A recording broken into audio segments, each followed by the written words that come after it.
সবাইকে স্বাগত।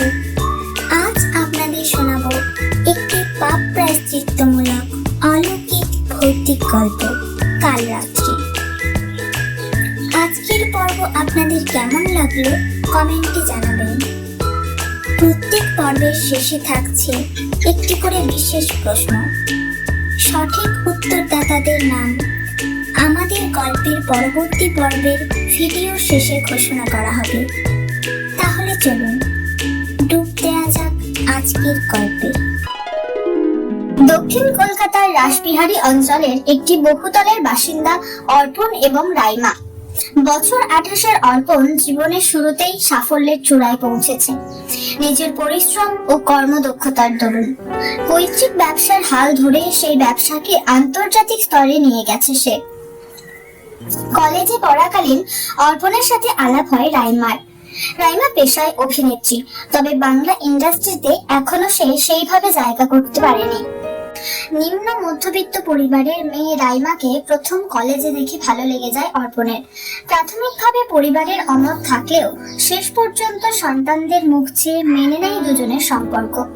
শিল্পপতিকে বিয়ে করার ফলে ইন্ডাস্ট্রিতে পরিচিতি পায় রাইমা। পরপর 3টে ছবি ব্লকবাস্টার হিট হয় বিয়ের পর। দুজনের সংসার কর্মজীবন মসৃণভাবে এগিয়ে চলছিল। শ্বশুর শাশুড়ি মারা যাওয়ার পর ওরা নতুন ফ্ল্যাটে শিফট করে গেছিল। সমস্যা দেখা দেয় বিয়ের 3 বছরের মাথায়। রাইমা এখন ইন্ডাস্ট্রির জনপ্রিয় মুখ। সিনেমা, ওয়েব সিরিজ, ধারাবাহিক সবকিছুতেই একটাই নাম, রাইমা। কিন্তু সুখ যে ভগবান অলিখিত সময়ের জন্য দেন না তা ভুলে যায় সবাই। যে রাইমার সুখের সংসার এতদিন মন ছুঁয়েছে সকল দর্শক, সাংবাদিক এবং ইন্ডাস্ট্রির সবার, সেই সংসারে ঘুণ ধরে। রাইমার জীবন এখন নাইট ক্লাব, পার্টি আর মদের নেশায় ডুবে গেছে। প্রতিদিনের কাগজের পেজ 1-এ একটাই প্রশ্ন, অভিনেত্রী রাইমা কি পর্দার নায়কের সাথে সম্পর্কে আবদ্ধ? অর্পণ সবকিছু দেখে, সবটা বোঝে, কিন্তু তবু মনকে সান্ত্বনা দেয় এই বলে যে মিডিয়া অনেক কিছুই লেখে, সবটা সত্যি হয় না। কিন্তু অর্পণের এই সান্ত্বনার জীবন একদিন তাসের ঘরের মতো ভেঙে পড়ে। এক রাতে রাইমা মদ্যপ অবস্থায় বাড়ি ফেরে এক পরপুরুষের কোলে চেপে। অর্পণ সেদিনে বুঝে যায় যতই শিল্পপতি হোক না কেন, রাইমার জীবনে অর্পণ বড্ড ছাপোষা, আটপৌড়ে। রাইমা এখন কলেজের প্রেমের প্রতি উদাসীন, তার মন মজেছে অন্য কোথাও। পরদিন সকালে রাইমার হ্যাংওভার কাটাতে অর্পণ লেবু জল দিলে রাইমা বলে, তুই আজ অফিস যাবি না? না, তোর সাথে কিছু কথা আছে। কি কথা? তাড়াতাড়ি বলবি, আমার আজ দুপুরে কল টাইম আছে আর তারপর একটা পার্টি আছে, আমার ফিরতে রাত হবে।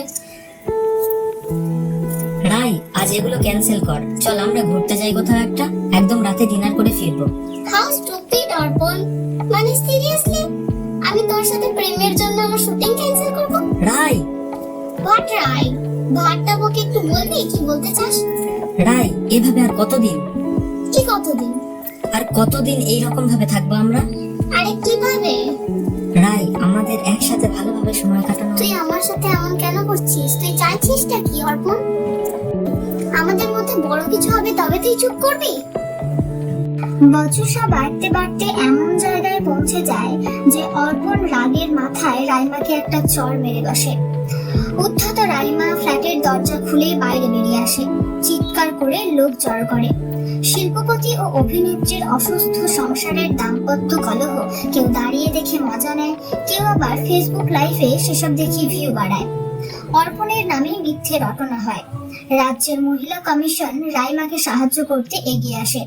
এক একটা মিডিয়া বাইট দিয়ে রাইমা সমবেদনা লাভ করে, কিন্তু সত্য উদ্ঘাটনে এগিয়ে আসে না কেউ। অর্পণের ব্যবসার শেয়ার ঝড়ের গতিতে পড়ে। প্রথম ব্যবসায় লোকসান হয়। এমন সময় রাইমা ডিভোর্স চেয়ে বসে অর্পণের কাছে, সাথে মোটা টাকা খোরপোশ। অর্পণ সংসার ভাঙতে চায় না, কেস কোর্টে ওঠে। প্রতিদিনের শুনানিতে অর্পণের সম্মান একটু একটু করে মিশে যেতে থাকে মাটিতে। ব্যবসার ভরাডুবি অবস্থা। হতাশাগ্রস্ত অর্পণ এক রাতে বেছে নেয় আত্মহত্যার পথ। গল্পটির পরবর্তী পর্ব প্রকাশিত হওয়ার সঙ্গে সঙ্গে নোটিফিকেশন পেতে চ্যানেলটি অবশ্যই সাবস্ক্রাইব করুন। আজকের প্রশ্ন হলো, অর্পণ রাইমাকে প্রথম কোথায় দেখে?